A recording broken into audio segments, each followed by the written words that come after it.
Jesus was taken to a place called Golgotha, which means the place of the skull, for his crucifixion. This is where all crucifixions took place. It was just outside the city wall. Crucifixion was used on the worst criminals, as it was a very torturous form of execution. According to Jewish scripture, those who died by crucifixion were under God's curse. It was common to make the criminal carry the crossbeam of their cross to Golgotha. Most criminals would have been able to do this without any help.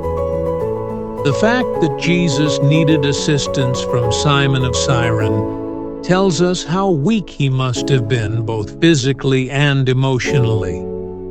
The soldiers offered him a drink to relieve his pain, but he did not take it. Romans crucified people publicly as an example to others. Many people would have watched the crucifixions and shouted insults at the criminals. On the top of each cross, there would have been a sign outlining the crime committed. On top of Jesus' cross, it said, "Jesus of Nazareth, King of the Jews." Jesus was crucified at 9 a.m. between two bandits. The crowd, including the religious leaders, laughed at Jesus' weakness and made fun of him. They shouted, "He saved others, but he cannot save himself."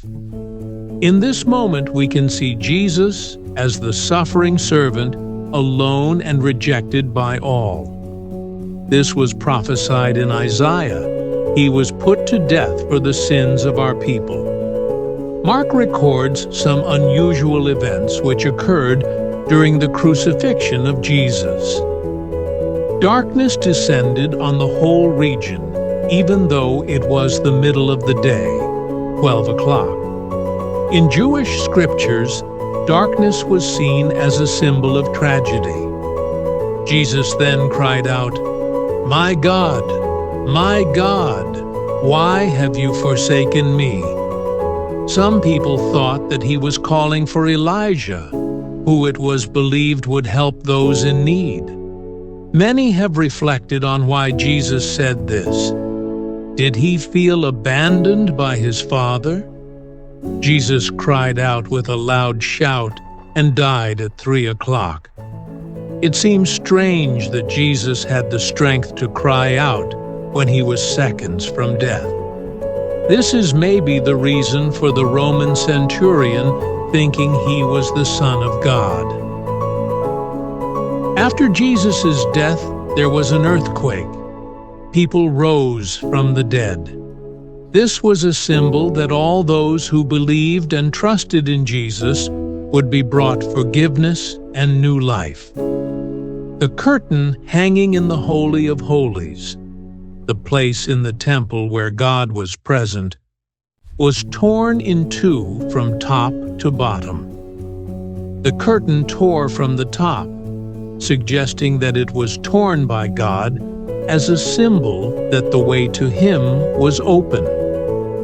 The barrier to God had been removed through the sacrifice of Jesus. Mark notes the women who were present and witnessed Jesus' death: Mary Magdalene, Mary, the mother of James and Joseph, and Salome. These women did not run away like the disciples and were the first at the tomb.